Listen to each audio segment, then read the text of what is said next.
4 tahun terakhir Kecamatan Arjosari, Kabupaten Pacitan, Jawa Timur dilanda longsor dan banjir bandang. Beberapa jembatan hanyut, sebagian besar sawah dan kebun warga habis terbawa aliran air sungai. Sampai hari ini, longsor dan banjir susulan sering datang tiba-tiba.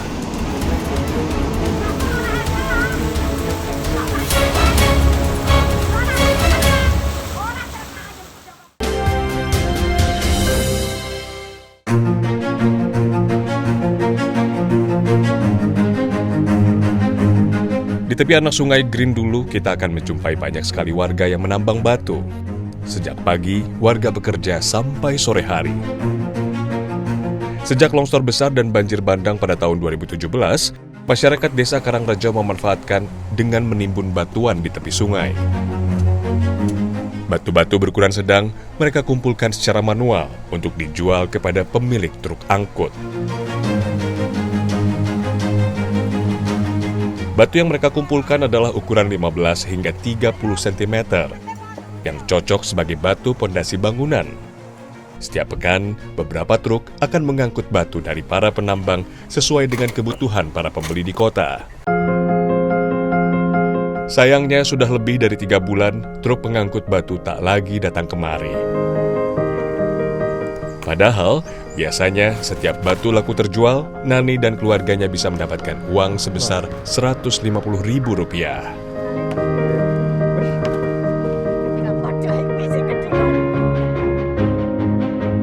Ini lumayan juga nih, kita dalam posisi miring, harus bawa batu yang berat sekali ya, mungkin ini bisa lebih dari 10-15 kilo ini. Ini untuk melangsirnya aja ada beberapa tempat, dan ini nggak mudah memang, dan saya salut sekali ibu-ibu yang bekerja di sini.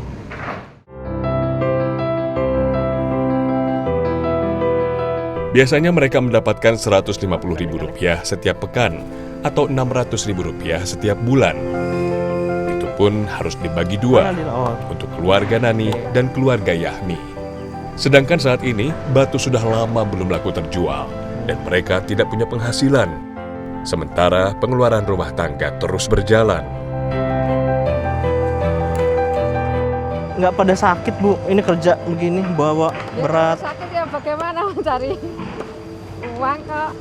Tapi kalau ibu sendiri pulang ke rumah, langsung pegel-pegel nggak nih badan semuanya? Ya pegel-pegel. Obatnya apa, Bu, biasanya, Bu? Nggak ada. Nggak ada ya? Ada.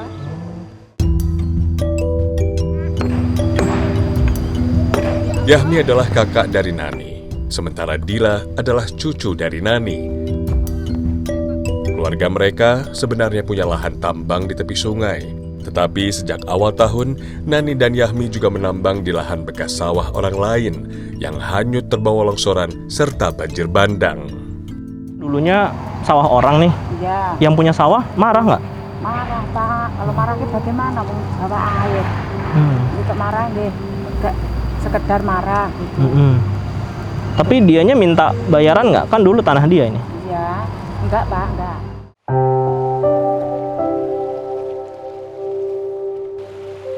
Meski segala musibah ini laksana berkah bagi kehidupan mereka, tetapi bencana susulan bisa datang sewaktu-waktu. Lokasi tempat mereka tinggal dan bekerja adalah daerah rawan longsor. Nyaris semua wilayah Kecamatan Arjosari, terutama yang dilintasi oleh anak sungai Grindulu, telah lama menjadi lokasi langganan banjir dan longsor. Sambil bekerja, warga harus waspada akan datangnya bencana di kemudian hari. Bu, pernah nggak sih selama menambang nih, lagi tengah-tengah nambang tiba-tiba dengar suara getar gitu ya? Oh, iya Pak, iya. Banjir, longsor kan? Dia ngoten Pak, kados keples ngoten lho Pak. Sareng diger niku. Nah, ibu lari kemana dong? Sana Pak. Itu kan sana banjiran juga nih, satu kampung. Pak, lari Pak, lari. Belok situ, pulang. Saya Pak. Kita akan dapat melihat bekas banjir bandang di sepanjang anak sungai Grindulu. Sekitar 5 km ke arah hulu, sawah dan kebun di tepian sungai sudah rata dengan timbunan batuan kali. Jika sedang hujan deras, maka ketinggian permukaan air bisa naik hingga lebih dari 5 meter. Kalau sudah begitu, maka permukaan air bisa menyentuh area permukiman di tepian sungai. Sampah-sampah di pohon ini menjadi bukti bahwa ketinggian permukaan air bahkan melebihi pohon yang ada di tengah sungai ini. Aliran sungai bahkan tadinya ada di tengah dengan celah yang sangat sempit namun sangat dalam. Tetapi semenjak banjir akhirnya aliran sungai berubah-ubah menjadi ke kiri dan juga ke kanan. Warga tidak bisa memastikan itu kedalamannya berapa sehingga warga harus sangat berhati-hati ketika mengambil batu dan juga pasir.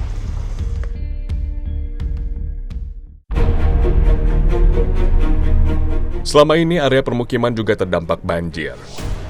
Ketinggian air di rumah warga hanya mencapai lutut orang dewasa. Tetapi, sedikit demi sedikit, tanah tempat mereka tinggal mulai tergerus.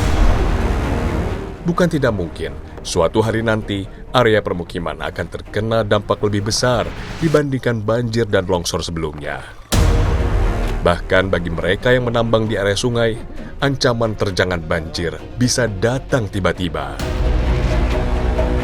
Kalau tiba-tiba naik tuh misalnya sekarang sedengkul, Ya. terus tiba-tiba segimana naik? Sekian Pak, sekian saya bisa. Itu lagi hujan, Bu? Iya, hujan.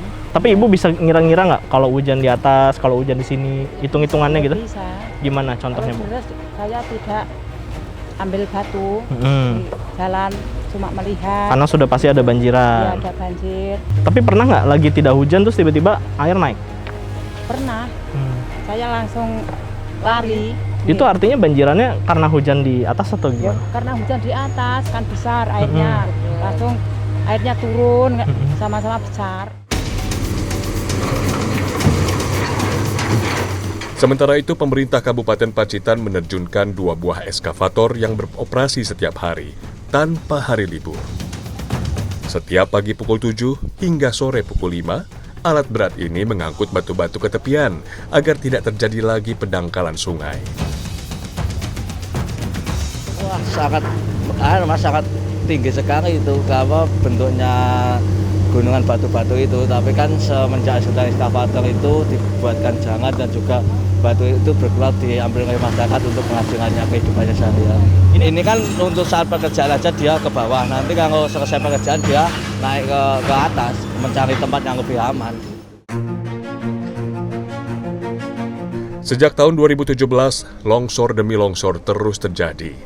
Pekerjaan mengangkut batu dari aliran sungai seperti tidak ada habisnya. Tetapi anggaran operasional 2 buah eskavator ini saja sudah memakan biaya besar. Butuh perhatian pemerintah pusat, terutama dari segi anggaran untuk mempercepat proses normalisasi sungai agar seperti sedia kala.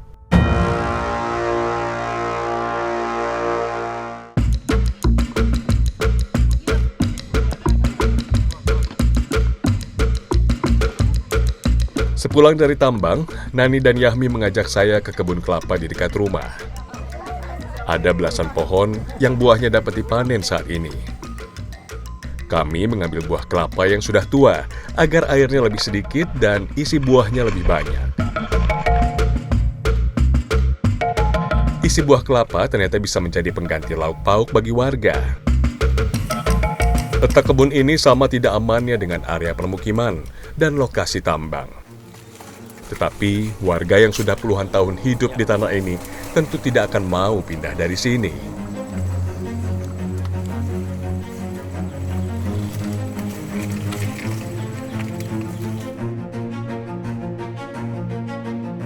Kebunnya Bu Nani ini letaknya ada di jurang dan tanahnya gembur sekali, jadi kita harus hati-hati. Biasanya kalau sudah mulai kerasa getaran, Bu Nani langsung lari ke bawah gitu ya. Jadi kita harus benar-benar hati-hati ketika lagi ada di kebun.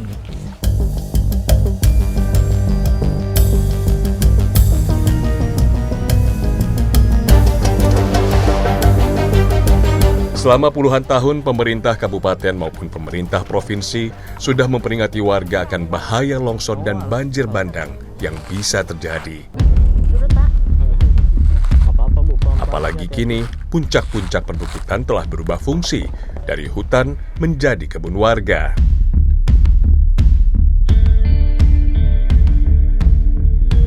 Di satu sisi, warga berniat menambah penghasilan akibat harga komoditas yang selalu rendah dan tidak stabil.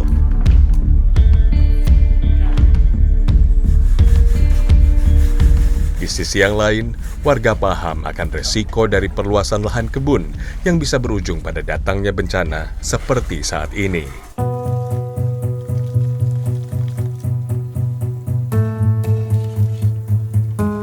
Salah satu yang warga lakukan untuk menghemat biaya pengeluaran dalam membeli sembako adalah dengan mengganti lauk pauk dengan minyak klenik dan blondo. Jika tidak, mereka harus mengeluarkan uang sebesar 20 hingga 30 ribu rupiah per hari.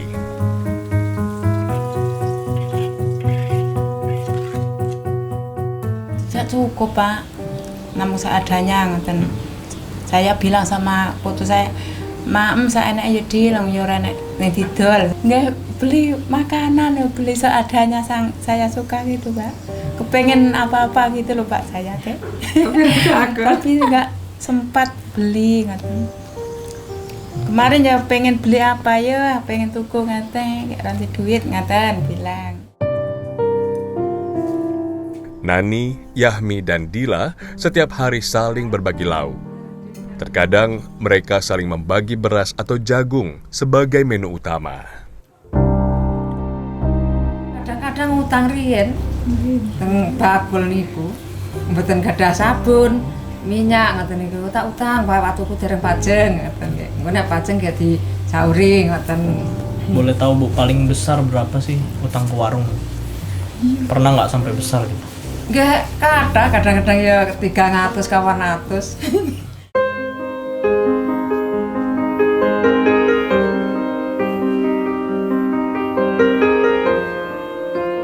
Sebagian besar warga Kecamatan Arjosari hidup di bawah garis kemiskinan dengan penghasilan sekitar 300 ribu rupiah per bulan. Ada banyak tanaman komoditas yang bisa mereka manfaatkan, namun hasilnya tak seberapa. Besiem, rebo, dan mukini misalnya. Setiap hari mereka memungut daun cengkeh dari kebun di belakang rumah. Ada yang masak menjadi minyak nggak? Boten, Nggak ada? boten. Sayang, pada ini bagus loh, Mbah. Mahal ini. Sarana niku ninggi masak napa? Kayak boten wonten sing masak. Iya, nggak ada yang masak Kayak ya. namun jangkale kayak sepo. Setiap hari harus ada lebih dari 5 kg daun cengkeh kering agar bisa mendapatkan uang yang cukup. Tetapi jumlah daun cengkeh di pekarangan mereka tidak menentu dan tidak selalu bisa memberikan hasil yang besar.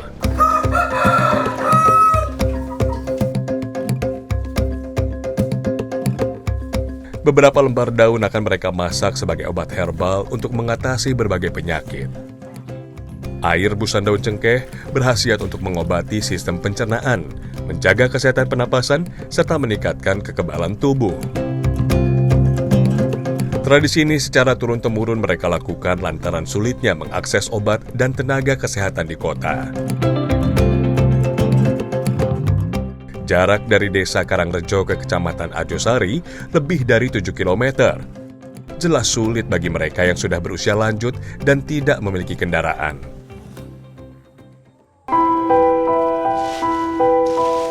Daun cengkeh yang sudah kering dapat mereka jual ke pengepul. Harga di desa Karangrejo relatif sangat murah dibandingkan harga jual di pasar Kecamatan Arjosari.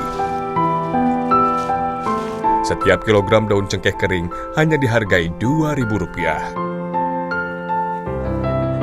Jumlah yang sangat kecil, sementara untuk mencarinya butuh waktu seharian. Nah, ini ganti presiden tidak berubah sama sekali? Dari dulu zaman ibu kecil gitu? Iya, Sama aja ya? sama aja. Susah. Aduh, terus gimana dong kalau ibu apa sebagai warga harapannya apa sih Bu kalau pemerintah lihat ini? Ya, mudah-mudahan ini apa? Beli beras, beli minyak gitu semoga ya murah gitu. Ini kan mahal-mahal, Mas, minyak. Ada 6 dusun di desa Karangrejo yang menjadi tempat tinggal lebih dari 7.100.000 penduduk. Di satu sisi, akses antar dusun terhambat oleh banyaknya titik longsor. Di sisi yang lain, sebagian besar warga mendapat penghasilan tambahan dari batu dan pasir yang terbawa longsor di tepian sungai dekat rumah mereka. Harapan kami semuanya satu, Pak, minta dinormalisasi. Itu minta dinormalisasi karena semakin lama semakin dangkal untuk kali yang ada di Karangrejo. Yang kedua, untuk memudahkan transportasi, untuk minta bantuan jembatan antara perbatasan Karanggede dan Karangrejo.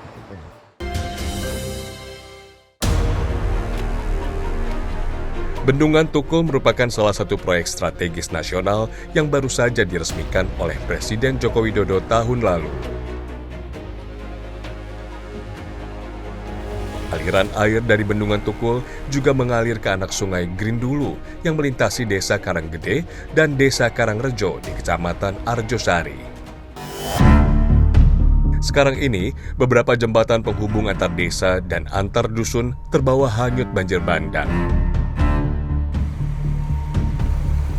Sebagian besar sawah warga tersapu air dan berganti tumpukan pasir sungai.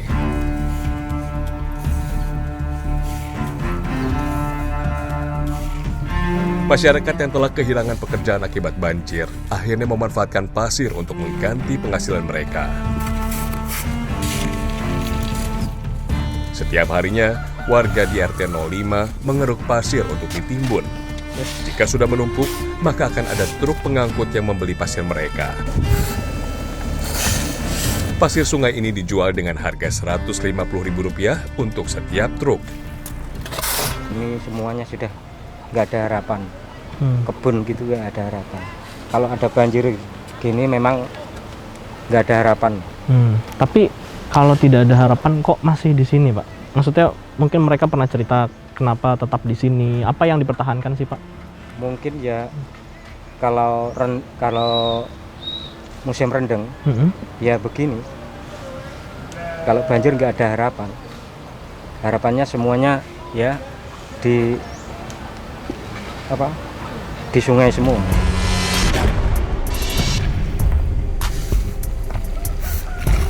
Pengerukan pasir ini dianggap mampu membantu kondisi sungai kembali normal. Apalagi bentuk sungai telah berubah beberapa kali sejak bencana longsor dan banjir bandang tahun 2017. Umpamanya sekarang di sini ya, besok kalau banjir sudah pindah sana lagi, banjir lagi, pindah sana lagi gitu. Berarti galian Bapak bisa hilang dong kalau hilang, banjir? memang hilang. Macam ini kan dulu sawah, sekarang jadi macam ini. Banjir, gitu, Pak. Termasuk yang kita keruk hari ini, itu bisa hilang kalau ke bawah banjir? Kalau ke bawah banjir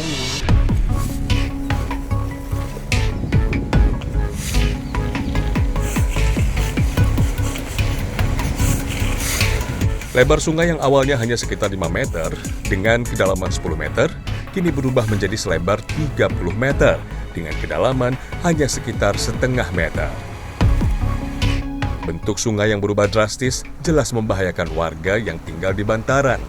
Tidak hanya bisa menghancurkan lahan sawah dan kebun, tetapi juga dapat menenggelamkan area permukiman yang berada tak jauh dari aliran sungai. Banjir dan longsor di awal tahun 2002 merugikan sebagian besar warga. Nur dan Aminah misalnya, masing-masing mengalami kerugian lebih dari 2 juta rupiah akibat sawah yang tergenang banjir. Dari 4 petak sawah yang mereka miliki, hanya tersisa 1 petak sawah yang dapat mereka panen nanti. Hasilnya tentu tidak dapat dijual dan hanya cukup untuk makan beberapa bulan. Yang di atas sana alhamdulillah Pak aman. Cuman yang di daerah bawah sana habis semua. Oh, ada juga ya? Iya, ini udah mau tanam kan. Habis semua, tinggalnya ini yang mau panen cuma 1 petak. Ya. Kalau Bu misalkan seburuk-buruknya banjir lagi, Ibu mau lari kemana? Terus ini kan pasti rugi. Pernah kepikiran nggak yang terburuk gitu? Ya kepikiran Pak, cuman kan memang asalnya itu tempat tinggalnya di sini. Cuman kami kalau bisa berusaha sama Bapak pemerintah, minta Bapak Kepala Desa, Bupati, Camat minta diberonjong jalan satu-satunya yang aman untuk tanggul. Insya Allah kalau ditanggul aman Pak lingkungan sini.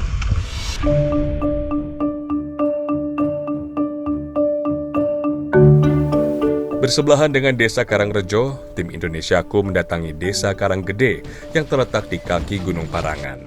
Mayoritas penduduk di sini menggantungkan hidupnya dari tanaman cincau.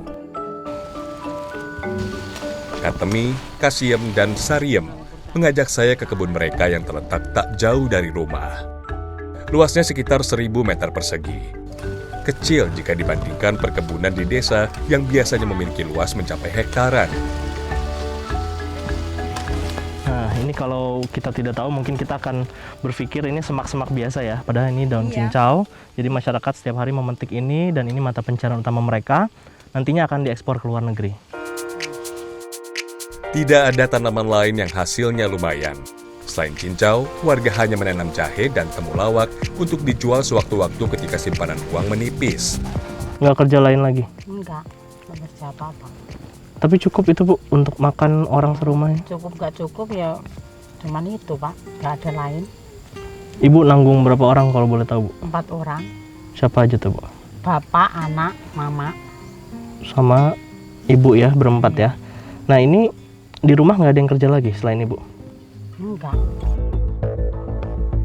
Tanaman cincau terhitung baru ditanam di Desa Karanggede, yakni sejak tahun 2011.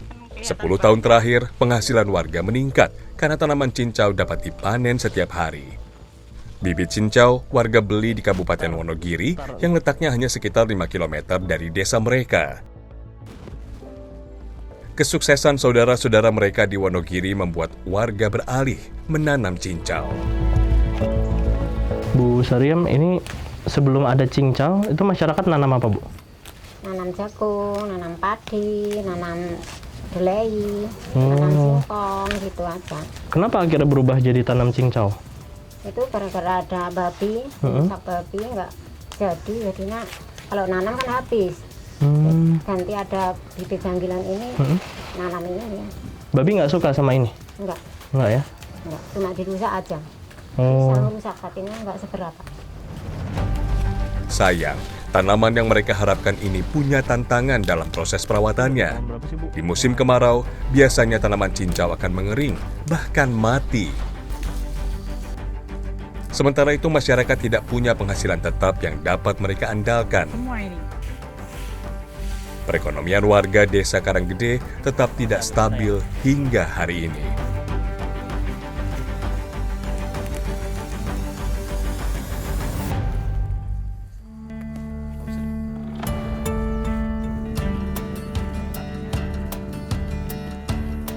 Masyarakat Karanggede beruntung karena ada warga yang berinisiatif menjadi pengepul daun cincau kering. Karena pengepul dari kota, datangnya tidak menentu. Atik sebagai pengepul daun cincau membeli daun cincau dari warga dengan harga 17 hingga 19 ribu rupiah. 13,7 ya? 13,7. Potong 1 kilo Bu ya, jadi 12,7. Hari ini, saya dan Katemi berhasil memanen 14 kg daun cincau dan mendapatkan uang sebesar Rp238.000. 215.900 pun nih, ya. Kenapa-napa. Ibu, makasih banyak Ibu. Sama-sama. Tetapi jangan dibayangkan hasil itu bisa didapatkan setiap hari karena daun cincau harus dijemur berhari-hari, bahkan lebih dari sepekan agar benar-benar kering dan berkualitas baik. Cincau Pacitan itu ya dirasa paling banyak jelinya, sehingga banyak yang mencari cincau Pacitan. Kebetulan kita juga sebagai pengepul cincau Pacitan bisa memasuki pasar luar negeri. Banyak debunya ya Bu? Iya. Di tempat ini daun cincau akan disortir dan hanya daun-daun terbaiklah yang dipilih untuk dijual ke kota. Kami harus meninggalkan debu dan ranting agar yang tersisa hanya daun cincau murni. Siapa yang menyangka kalau dari Desa Karanggede ini sebagai penghasil cincau terbesar di Kecamatan Aljosari, mereka bisa mengirimnya bahkan ekspor ke Malaysia, ke Thailand, dan ke beberapa negara lain. Kalau saja desa-desa Indonesia punya mata pencarian utama dan dikembangkan potensinya lebih dalam lagi, tentunya akan lebih baik untuk desa-desa di Indonesia.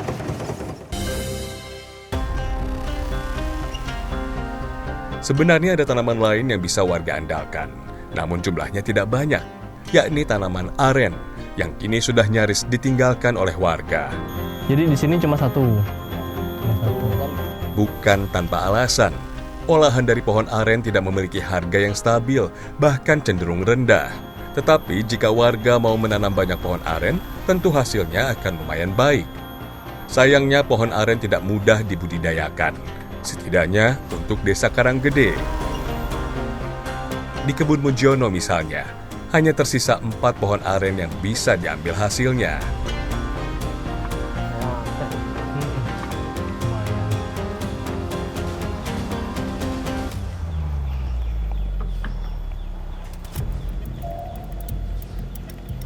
Wah, dapatnya berapa banyak nih? Banyak. Coba lihat, Pak. Oh, 2 liter. iya. Ini setengah liter hitungannya banyak atau sedikit, Pak? Sedikit, Pak. Sedikit. Iya, kalau banyak itu dapat 5 liter, 6 liter. Biasanya seberapa banyak, Pak? Biasanya kalau pagi itu dapat 8, kadang-kadang 9 gitu. Tapi kalau sore gini ya gitu lah, dapatnya 4, kadang-kadang ada yang 5, ada yang 6 gitu. Pohon aren lainnya tidak bisa mengeluarkan air gula. Beberapa di antaranya bahkan mati. Padahal, pohon aren dapat ditanam secara tumpang sari atau ditanam bersama pohon-pohon lain dengan jarak berdekatan. Ya, orang tak nulung ya.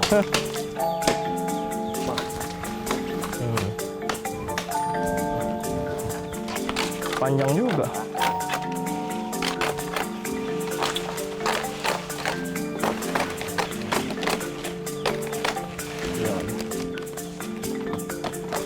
Pohon aren ini full bermanfaat ya semuanya ya, karena daunnya bisa kita jadikan lidi, airnya dijadikan gula, buahnya dijadikan kolang-kaling, bahkan masih ada ijuknya bisa buat sapu. Jadi kalau kita menanam aren, manfaatnya banyak sekali untuk warga. Setiap jengkal pohon aren bisa kita manfaatkan, namun untuk mengolahnya memang butuh waktu yang tidak sedikit.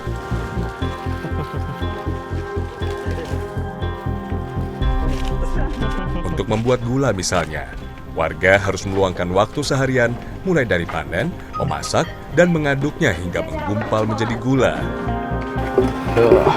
Itu pun hanya menghasilkan uang sebesar Rp50.000 setiap pekan.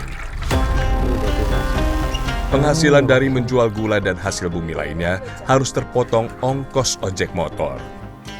Letak permukiman yang jauh dari kecamatan membuat mereka harus kehilangan Rp20 hingga Rp40.000 ketika sedang menjual hasil bumi. Hasil yang tak seberapa bisa berkurang nyaris setengahnya untuk ongkos perjalanan saja. Ya kadang-kadang punyanya cuma nasi, nasi kadang nyambel itu. Beli apa daun itu, daun sawi, nanam sendiri. Nggak pakai lauk berarti? Lauk enggak, kadang-kadang punya duit aja buat beli tahu, tempe. Kadang anaknya sekolah buat sangu gitu. Setiap gula yang mereka cetak dijual dengan harga Rp5.000. Harga ini tidak bisa naik karena harus bersaing dengan gula dari kampung lain yang harganya sama. Bahkan jika gula tidak laku di pasar kecamatan, mereka harus menjualnya dari rumah ke rumah dengan harga yang lebih murah.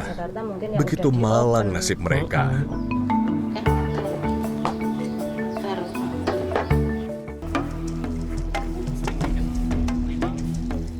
Kadang-kadang ada yang besar, kalau nggak ada yang besar kan itu kalau ada kan yang... Berbeda cerita dengan gula. Daun aren dapat dimanfaatkan sebagai sapu lidi. Tulang daun aren digadang-gadang sebagai lidi dengan kualitas paling baik dibandingkan daun kelapa atau sawit. Gimana ya Pak, lakunya itu cuman nggak seberapa gitu loh. Jadi kalau mau jual itu kayak nggak cukup gitu loh sama tenaganya ini.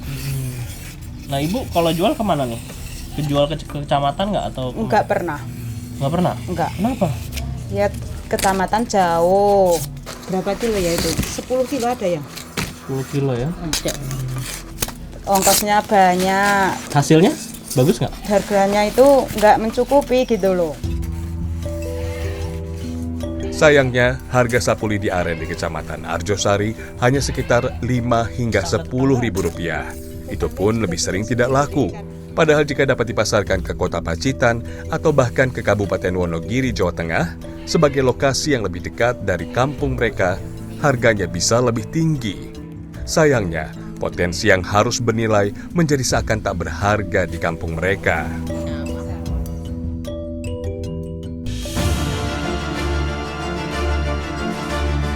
Semoga saja kehidupan masyarakat di Kecamatan Arjosari dapat berubah menjadi lebih baik, terutama untuk Desa Karangrejo dan Desa Karanggede yang berada di puncak area perbukitan.